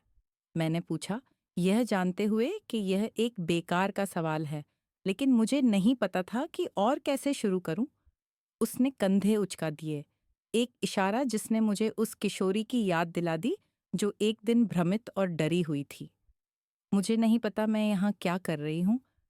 तुम यहाँ इसलिए हो क्योंकि तुम्हारे भीतर का एक हिस्सा जानता है कि कुछ गलत है, मैंने धीरे से कहा, भले ही ये स्वीकार करना मुश्किल हो। सृष्टि ने मेरी ओर देखा और मैंने उसकी आंखों में गुस्सा, डर और भ्रम का मिश्रण देखा। तुम राघव से नफरत करती हो, तुमने हमेशा से उसे नफरत की है। नहीं सृष्टि, मैंने उस पर तब संदेह किया जब मुझे पता चला कि वह तुम्हें कैसे बदल रहा है, कैसे वह तुम्हें उन सब लोगों से दूर कर रहा है जो तुमसे प्यार करते हैं। वह मेरी रक्षा करता है, उसने अपने आप से कहा, लेकिन उसकी आवाज़ में कोई विश्वास नहीं था। किससे बेटी? अपनी माँ से जो केवल तुम्हें खुश देखना चाहती है? अपने दोस्तों से जिन्हें तुम 1 साल से नहीं मिली? अपनी जिंदगी से जिसे तुमने उसके लिए छोड़ दिया? उसने जवाब नहीं दिया, लेकिन मैंने देखा उसकी आंखों में आंसू जमा हो रहे थे। सृष्टि, अपने आप को देखो, मैंने कहा, कोशिश करते हुए कि मेरी आवाज़ आरोप लगाती न लगे। तुम इतनी पतली हो कि मैं तुम्हें पहचान नहीं पा रही हूँ। तुम अपने खुद के पति की कॉल से डरती हो। तुम अलग-थलग, बिना दोस्तों, बिना परिवार के रह रही हो। क्या यह सुरक्षा है या जेल? एक आंसू उसके गाल पर लुढ़क गया। वह कहता है कि यह मेरे भले के लिए है, कि मैं नाइव थी, कि लोग मुझसे फ़ायदा उठाना चाहते थे। और किसने तुमसे फ़ायदा उठाया बेटी? तुम्हारे दोस्त जिन्होंने तुम्हें रोज़ फ़ोन किया जब तक तुमने जवाब देना बंद नहीं किया? क्या मैं जिसने महीनों तक बिना जवाब दिए तुम्हें फ़ोन किया? या वह आदमी जो यह नियंत्रित करता है कि तुम क्या खाती हो, कहाँ जाती हो, किससे बात करती हो? उसने अपने चेहरे को हाथों से ढक लिया, चुपचाप रोते हुए। मैं उसे गले लगाना चाहती थी, लेकिन जानती थी कि उसे अपनी भावनाओं को खुद ही समझने की ज़रूरत है। सृष्टि को अपनी खुद की निष्कर्षों पर पहुंचने की ज़रूरत थी। तुम्हें आखिरी बार सच में कब खुशी महसूस हुई? मैंने एक पल के बाद पूछा। उसने सोचते हुए अपना चेहरा उठाया। मुझे नहीं पता। पहले मुझे लगता है जब सब कुछ इतना जटिल नहीं हुआ था, जब उसने तुम्हें खुद पर और अपने चारों ओर सभी पर संदेह करने पर मजबूर नहीं किया था। सृष्टि ने धीरे धीरे सिर हिलाया, जैसे वह पहली बार खुद से कुछ स्वीकार कर रही हो। शुरुआत में सब कुछ अलग था। कर्णिका हमेशा ध्यान देने वाली, प्यार करने वाली थी, मुझे खास महसूस कराती थी। यही सब कुछ है। राघव ने कॉफी की ट्रे लेकर लौटते हुए कहा, वे शुरुआत में आपको दुनिया का सबसे महत्वपूर्ण व्यक्ति बना देते हैं, फिर धीरे धीरे आपको कमजोर करते हैं, आपको अलग कर देते हैं, जब तक कि आप पूरी तरह से उन पर निर्भर न हो जाए। सृष्टि ने जिज्ञासा से उसे देखा। तुम ये सब कैसे जानते हो? राघव ने ट्रे को मेज पर रखा और हमारे सामने सोफे पर बैठ गया। मेरी बहन ने भी कुछ ऐसा ही अनुभव किया था। हमें उस स्थिति का पता लगाने में सालों लग गए। जब हम अंततः उसे उस स्थिति से बाहर निकाल पाए, वह उस व्यक्ति से बिल्कुल अलग हो गई थी जिसे हम जानते थे। वह अब कैसी है? सृष्टिस ने उम्मीद की एक चमक के साथ पूछा। अच्छा नहीं, पूरी तरह से ठीक नहीं हुई। मुझे शक है कि कोई भी उस तरह के अत्याचार से पूरी तरह ठीक नहीं हो सकता, लेकिन वो फिर से जी रही है। उसके दोस्त हैं, वह काम करती है, मुस्कुराती है, वो साधारण चीजें जो पहले असंभव लगती थीं। अत्याचार शब्द सुनकर सृष्टि चौंकी। उसने मुझे कभी मारा नहीं? उसने मरमर्ड। अत्याचार केवल शारीरिक नहीं होता, सृष्टि। साक्षी ने हमारे साथ जुड़ते हुए समझाया। नियंत्रण, हेरफेर, अलगाव, गैस लाइटिंग, ये सब अत्याचार के रूप हैं। Gas lighting? सृष्टि ने भ्रमित होकर दोहराया। यह तब होता है जब कोई आपकी वास्तविकता की धारणा पर संदेह करने के लिए आपको मजबूर करता है, जब वह कहता है कि जो बातें हुईं वे नहीं हुईं, या आप जो महसूस कर रहे हैं वह गलत है। सृष्टि चुप हो गई और मैंने देखा कि उसकी सोच में पहिए घूम रहे हैं। वह अपने यादों को एक नई रोशनी में फिर से जी रही है। वह ऐसा करता है, उसने अंततः स्वीकार किया। उसकी आवाज़ लगभग सुनाई नहीं दी। जब मैं किसी चीज़ के लिए चिंतित होती हूँ, तो वो कहता है कि मैं बढ़ा चढ़ा रही हूँ। जब मैं कुछ याद करती हूँ जो उसने कहा या किया, तो वो शपथ लेता है कि ऐसा कभी नहीं हुआ।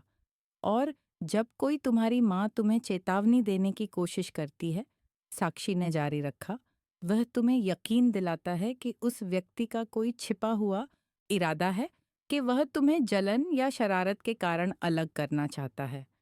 सृष्टि ने मेरी ओर देखा। उसकी आंखों में समझ धीरे धीरे आकार ले रही थी। वह कहता था कि तुम नियंत्रक हो, कि तुम चाहती थी कि मैं असफल हो जाऊं ताकि मैं हमेशा तुम पर निर्भर रहूं। मैं बस चाहती थी कि तुम खुश रहो, मैंने कहा, अपनी आवाज में टूटन महसूस करते हुए।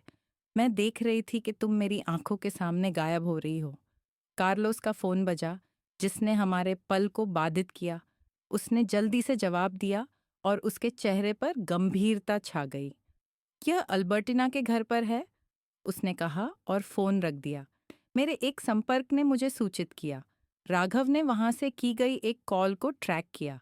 करने का, वह बहुत गुस्से में है, सबको धमकी दे रहा है। मेरी रक्त धारा ठंडी हो गई। अल्बर्टिना, क्या वह ठीक है? हाँ, वह घर पर नहीं थी, लेकिन वह पड़ोसियों से पूछताछ कर रही है। तुम्हारी और सृष्टि की तस्वीरें दिखा रही है।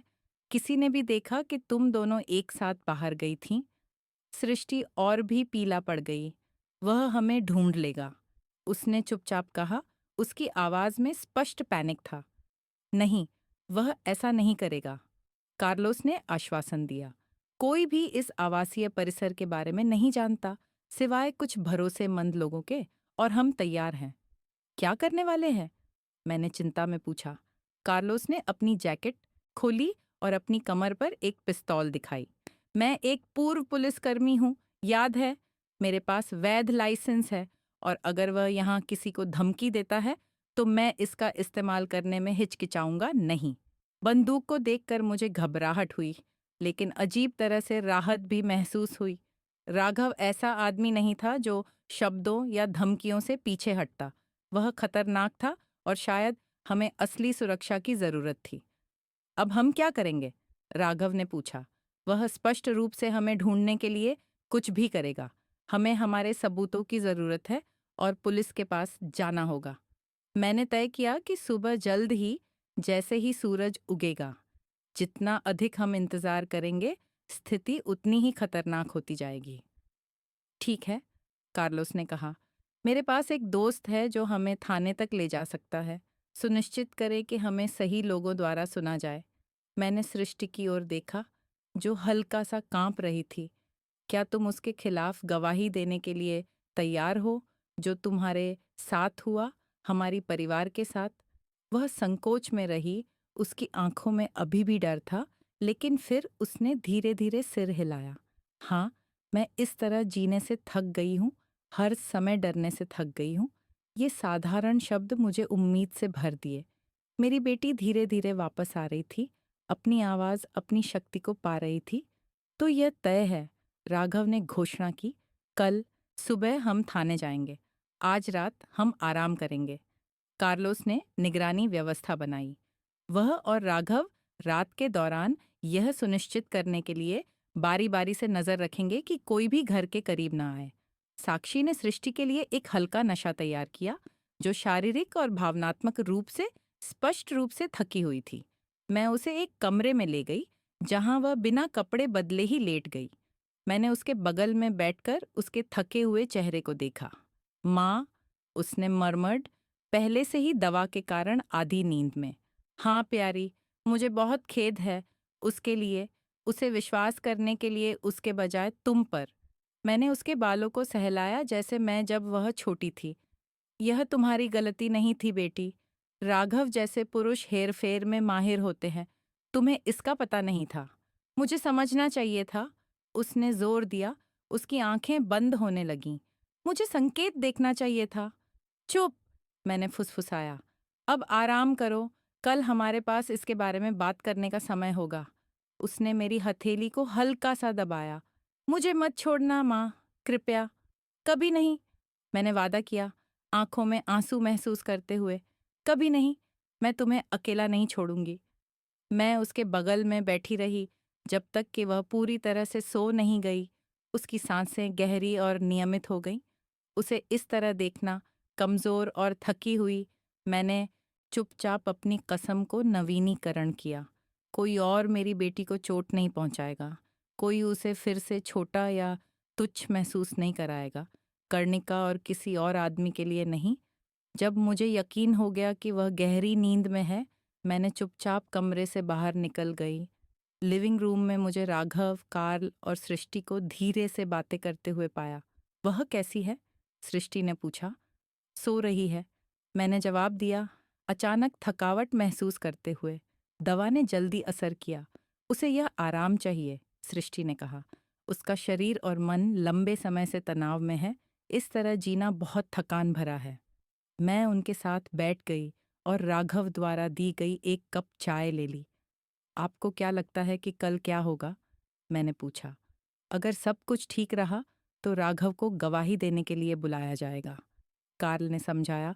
हमारे पास जो सबूत हैं, रिकॉर्डिंग, फर्जी दस्तावेज, सृष्टि और साक्षी की गवाही, इससे हमें तुरंत सुरक्षा आदेश मिलने की अच्छी संभावना है।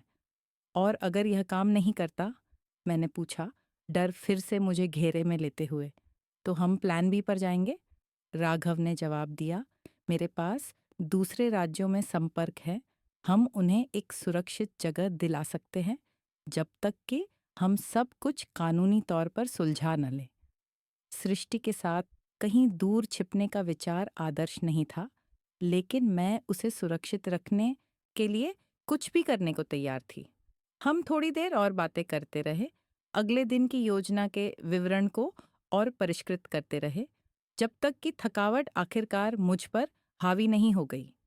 सृष्टि मुझे एक अन्य कमरे में ले गई, यह सुनिश्चित करते हुए कि मैं भी आराम करूं। आप आज बहुत बहादुर थी, उसने कहा जब मैं बिस्तर पर लेट गई।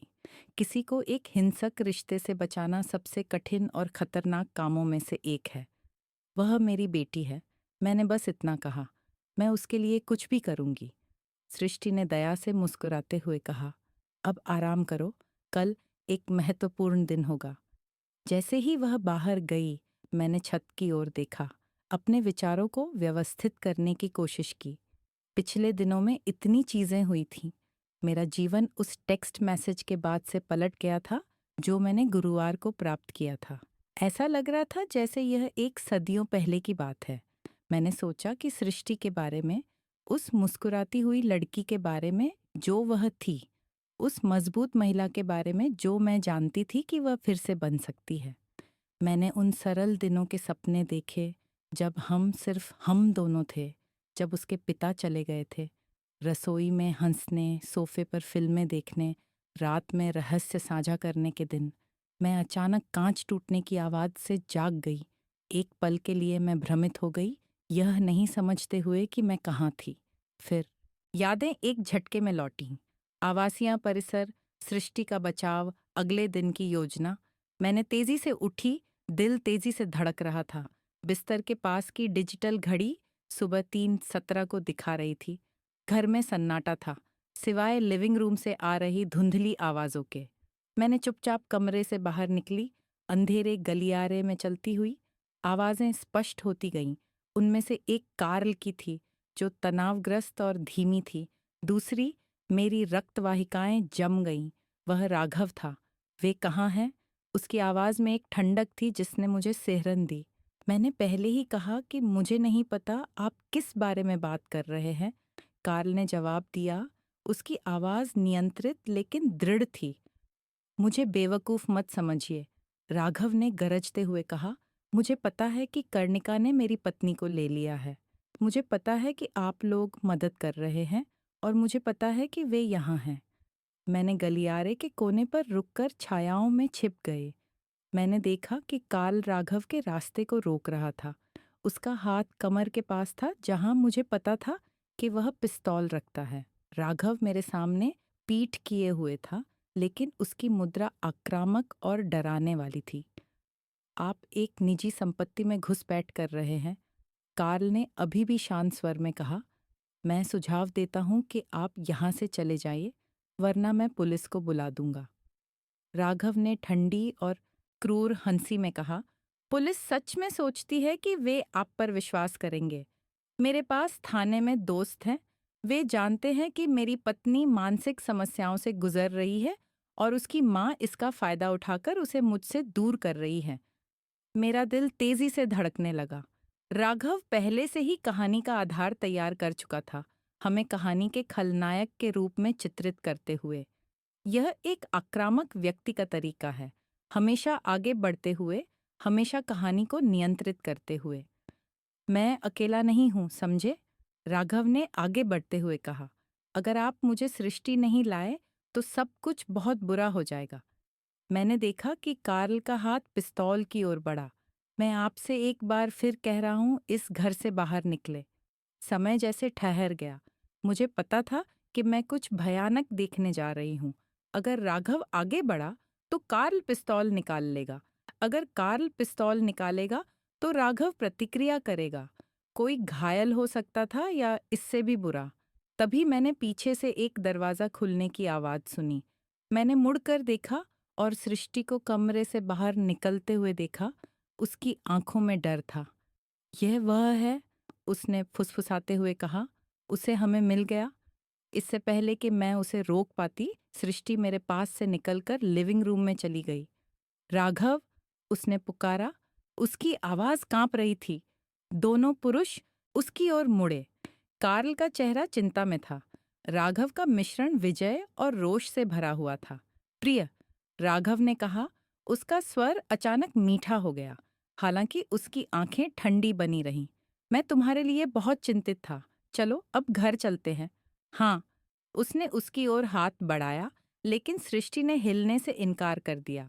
वह लिविंग रूम के बीच में खड़ी थी, स्पष्ट रूप से कांप रही थी, लेकिन स्थिर बनी हुई थी। उसने एक शब्द कहा जो एक सांस के रूप में निकला।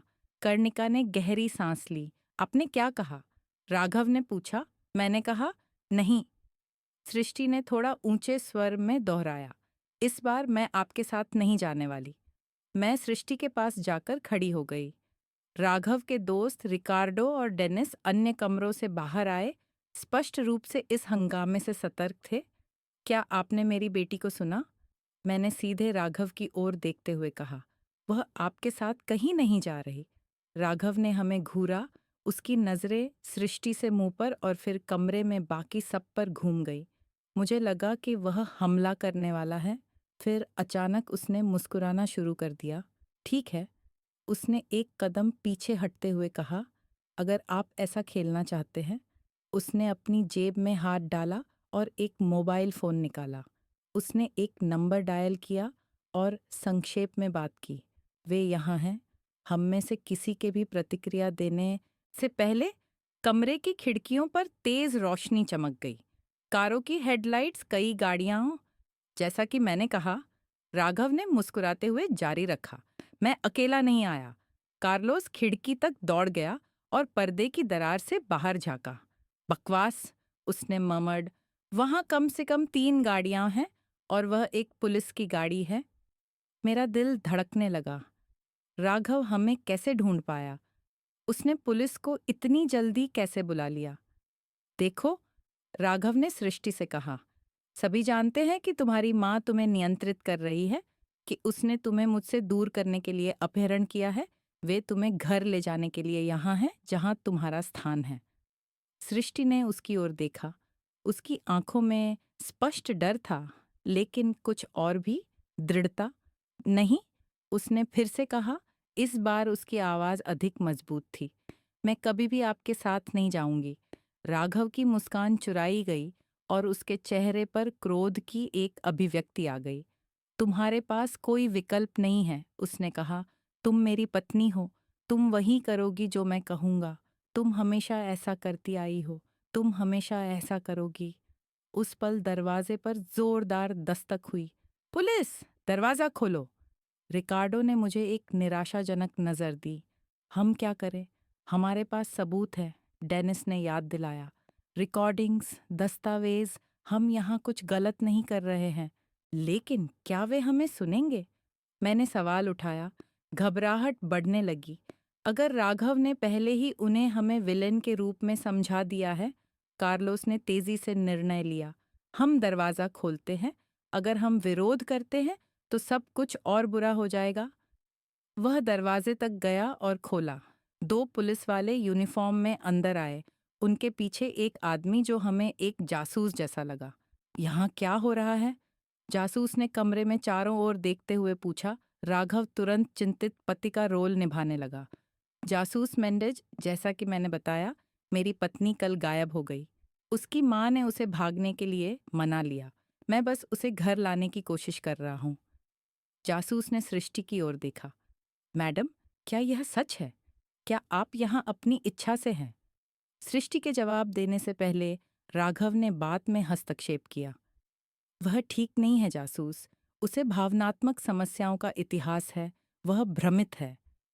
मेरे अंदर गुस्सा उमड़ने लगा। मेरी बेटी में कोई समस्या नहीं है, मैंने चिल्लाया। ये आदमी है जिसने उसे वर्षों से मानसिक रूप से नियंत्रित और प्रताड़ित किया है। जासूस ने मुझे संदेह से देखा। मैडम, हमारे पास एक आधिकारिक रिपोर्ट है कि आपने अपनी बेटी का अपहरण किया हो सकता है। यह असत्य है, रिकार्डो ने विरोध किया।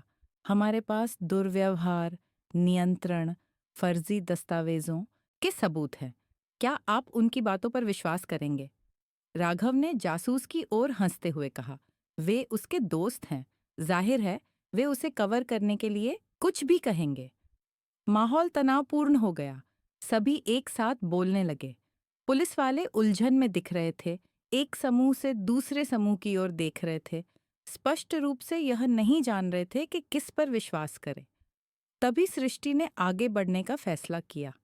मैं एक शिकायत करना चाहती हूँ, उसने कहा। उसकी आवाज़ आश्चर्यजनक रूप से स्पष्ट और मजबूत थी। कमरे में सन्नाटा छा गया।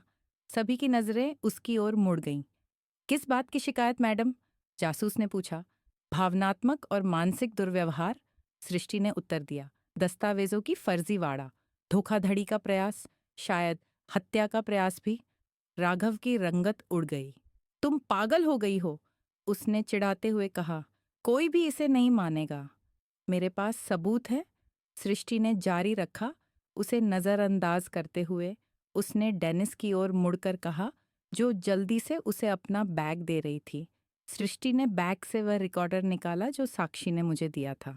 यहाँ है मेरे पति की रिकॉर्डिंग, जिसमें वह मेरी माँ के हस्ताक्षर की नकल करने की योजना बना रहा है ताकि वह उसकी संपत्तियों पर नियंत्रण कर सके। इसके अलावा उसके पास वह रिकॉर्डिंग भी है जिसमें वह एक दुर्घटना के बारे में बात कर रहा है जो मेरी माँ को उस डिनर के दौरान होगी जो कभी आयोजित नहीं किया गया। जासूस ने रिकॉर्डर को लिया, उसे रुचि से देखते हुए। यह गंभीर है मैडम। क्या आप जो कह रही हैं उसके प्रति पूरी तरह से सुनिश्चित है? पूरी तरह से, सृष्टि ने उत्तर दिया। फिर धीरे धीरे उसने अपनी शर्ट की आस्तीन खोली और ऊपर चढ़ाई। उसने अपने हाथों पर नीले निशान दिखाए, उसके हल्के रंग की त्वचा पर स्पष्ट उंगलियों के निशान। और यह, उसने कहा, जब मैं उससे असहमत होती हूँ, जब मैं ठीक से नहीं खाती, जब मैं किसी से बिना उसकी अनुमति के बात करती हूँ, तब यह होता है। मैंने अपनी बेटी के हाथों को देखा और मुझे घिन आई। मैंने इसे कैसे नहीं देखा? मैंने दुर्व्यवहार के भौतिक संकेतों को कैसे नहीं देखा? लेकिन निश्चित रूप से राघव बहुत चतुर था कि वह उन स्थानों पर निशान न छोड़े जहां लोग देख सके, और उसने हमें इतना समय दूर रखा। जासूस ने राघव की ओर देखा। उसकी अभिव्यक्ति अब बहुत गंभीर थी। सर, मुझे लगता है कि हमें थाने में बात करनी चाहिए। यह बेवकूफ़ी है, राघव ने चिल्लाया। उसका नियंत्रण आखिरकार टूट गया। वह झूठ बोल रही है, वे सभी झूठ बोल रहे हैं। उसने सृष्टि की ओर एक कदम बढ़ाया। उसके चेहरे पर गुस्से का भाव था, लेकिन पुलिस ने तुरंत उसे रोक लिया, उसके हाथों को पकड़ लिया। मुझे लगता है कि बेहतर होगा कि आप अब हमारे साथ चलें सर, एक पुलिस वाले ने कहा। वे समझ नहीं पाए। राघव झगड़ता रहा। वह मेरी है, मुझे छोड़ नहीं सकती। मैंने उसके लिए सब कुछ किया। जब पुलिस उसे बाहर खींच रही थी, राघव धमकियां और गालियां देता रहा। सृष्टि एक तरफ खड़ी थी, उसके चेहरे पर एक बूंद आंसू बह रही थी। जब दरवाजा आखिरकार बंद हुआ, जिससे कमरा भारी चुप्पी में डूब गया, सृष्टि ने मेरी ओर देखा। बिना कुछ कहे वह मेरे गले लग गई, जैसे एक बच्ची। सब खत्म, मैंने उसके बालों को सहलाते हुए कहा। सब खत्म, बिटिया, तुम अब सुरक्षित हो। लेकिन मुझे पता था कि यह अंत नहीं था। यह केवल एक लंबी यात्रा की शुरुआत थी। राघव शायद जमानत पर रिहा हो जाएगा, जांचें होंगी, बयान होंगे, शायद मुकदमा भी चलेगा, और सृष्टि की पुनर्स्थापना की यात्रा लंबी और कठिन होगी। लेकिन पहली बार 1 साल से ज्यादा के बाद मैंने उम्मीद महसूस की। मेरी बेटी ने अपनी आवाज़, अपना साहस ढूंढ लिया था। उसने उस दुराचार के चक्र से बाहर निकलने का पहला कदम उठाया, और मैं उसके साथ हर कदम पर रहूंगा। जिन महीनों के बाद आए वे कठिन थे, जैसा कि हमने सोचा था। राघव जमानत पर रिहा हुआ जैसा हमने अनुमान लगाया था, लेकिन उसे सृष्टि या मुझसे दूर रहने का आदेश दिया गया था। उसने पहले कुछ हफ्तों में उस आदेश का उल्लंघन 3 बार किया, जिससे उसकी गिरफ्तारी हुई जब तक मामला जांचा गया। सृष्टि और मैंने एक नए शहर, देहरादून में एक छोटे अपार्टमेंट में शिफ्ट किया, जहां कोई हमें नहीं जानता था। नए सिरे से शुरुआत करना आसान नहीं था, लेकिन यह आवश्यक था। हर दिन मैं देखता था कि मेरी बेटी धीरे धीरे फिर से वही बन रही है जो वह राघव के आने से पहले थी।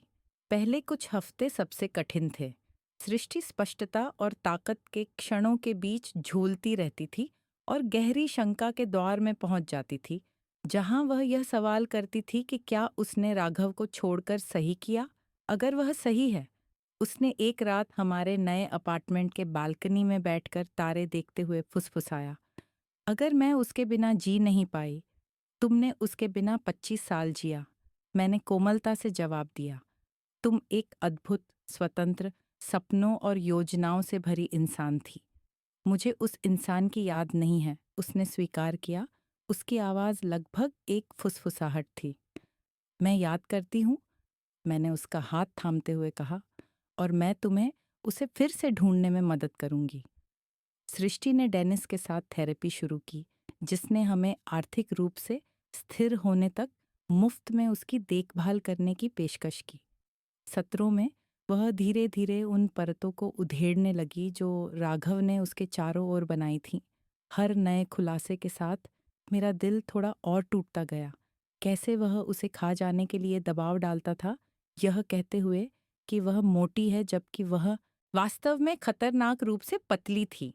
कैसे वह रोज उसकी मोबाइल चेक करता था, दोस्तों और परिवार के संदेशों को मिटाते हुए कभी-कभी उसके नाम से जवाब देकर लोगों को दूर करता था।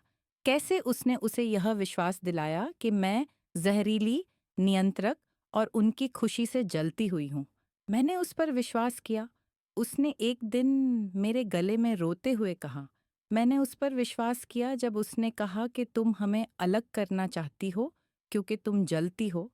मैं इतनी अंधी कैसे हो गई? नियंत्रक असलियत को विकृत करने में माहिर होते हैं, मैंने समझाया, जैसे डेनिस ने हमें सिखाया था। वे छोटी-छोटी असुरक्षाओं को खोजते हैं और उन्हें भुनाते हैं, तुम्हें उन लोगों से अलग कर देते हैं जो तुमसे प्यार करते हैं। रिचार्ड ने कानूनी प्रक्रिया संभाली। जांच ने हमें उम्मीद से कहीं ज्यादा जानकारी दी। राघव ने न केवल दस्तावेजों पर हस्ताक्षर फर्जी बनाए थे, बल्कि उसने एक जटिल योजना बनाई थी ताकि सृष्टि की संपत्तियों और शेयरों के साथ-साथ मेरी संपत्तियों को भी विदेशी खातों में स्थानांतरित किया जा सके। उसके खिलाफ अन्य वित्तीय अपराधों का भी सबूत था, जिसमें अन्य साझेदार शामिल थे, जिनसे उसने वर्षों तक छेड़छाड़ की थी। यह एक श्रृंखलाबद्ध अपराधी है, रिचार्ड ने हमें रिपोर्ट दिखाते हुए कहा। आप लोग पहले शिकार नहीं थे, लेकिन मैं आशा करता हूं कि आप अंतिम हों। जब मामला अंततः अदालत में गया, कई महीने उस रात के बाद, सृष्टि इतनी मजबूत थी कि गवाही देने के लिए तैयार थी। मैंने उसे अदालत में देखा, अपनी कहानी को एक स्पष्टता और दृढ़ता के साथ बताते हुए, जिससे मेरी आंखों में आंसू आ गए। वह नाजुक और डरी हुई महिला नहीं थी जिसे हमने उस घर से निकाला था। राघव को कई आरोपों में दोषी ठहराया गया, जिसमें धोखाधड़ी, फर्जी दस्तावेज, मानसिक उत्पीड़न और ठगी का प्रयास शामिल था। उसे 15 साल की सजा मिली, पहले 8 साल बिना पैरोल के। जब हम उस दिन अदालत से बाहर आए, सृष्टि ने गहरी सांस ली, हमारे ऊपर नीले आकाश को देखते हुए। यह अजीब है, उसने कहा। किसी तरह मैं उसे प्यार करती थी। जो तुमने उसके लिए महसूस किया, वह असली था। मैंने जवाब दिया, समस्या यह है कि जो उसने तुम्हारे लिए महसूस किया, वह प्यार नहीं था, वह अधिकार था, और इनमें एक बड़ा भेद है। उसने धीरे धीरे सिर हिलाया। मुझे सब कुछ भुलाने में समय लगेगा जो उसने मुझे सिखाया, दूसरों और खुद पर फिर से भरोसा करने में। तुम्हारे पास दुनिया का हर समय है बिटिया, और तुम इस यात्रा में अकेली नहीं हो। 5 साल बीत चुके हैं उस रात के बाद। 5 साल उपचार, पुनर्निर्माण और पुनः खोजने के। सृष्टि ने अपनी मास्टर डिग्री पूरी की और अब ओआक्साका में घरेलू हिंसा के पीड़ितों के समर्थन केंद्र में काम कर रही है। मैं अपनी किताबों की दुकान चला रही हूँ, जो केवल एक व्यवसाय नहीं, बल्कि एक स्वागत योग्य और जागरूकता का स्थान बन गई है। राघव अपनी सजा काट रहा है। हमें संपर्क करने का कोई अधिकार नहीं है। कभी-कभी हमने राघव के माध्यम से उसके बारे में खबरें प्राप्त की, जो मामले पर नजर रखे हुए है। वह स्पष्ट रूप से एक नई पीड़िता को ढूंढ चुका है, एक महिला जो एक अन्यायग्रस्त व्यवसायी के साथ संवाद कर रही है। अधिकारियों को सतर्क कर दिया गया है और संचार की निगरानी की जा रही है। कुछ जख्म कभी पूरी तरह से ठीक नहीं होते। ऐसे क्षण होते हैं जब सृष्टि अचानक किसी आवाज से चौंक जाती है या उसकी आंखें कहीं खो जाती हैं, जब कुछ उसे उन सालों की याद दिलाता है। कुछ रातें ऐसी होती हैं जब मुझे अब भी बुरे सपने आते हैं कि अगर हमने समय पर कदम नहीं उठाए होते तो क्या होता। लेकिन कुछ खुशी के पल भी होते हैं, स्वतंत्रता के, शांति के, जैसे आज एक रविवार की दोपहर जब हमने अपने छोटे से बागीचे में दोस्तों के लिए दावत रखी है, जिसे हमने मिलकर खरीदा था। सृष्टि मुस्कुरा रही है, एक समूह के साथ मज़ेदार बातचीत कर रही है। उसकी आत्मविश्वास वापस आ चुका है। उसकी आंतरिक सुंदरता सभी के लिए फिर से दृष्टिगोचर है।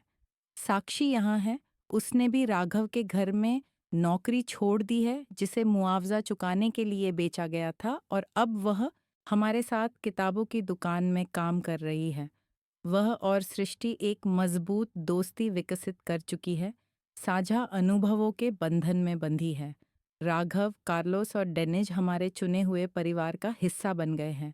हम नियमित रूप से मिलते हैं, न केवल अतीत को याद करने के लिए, बल्कि वर्तमान का जश्न मनाने और भविष्य की योजना बनाने के लिए।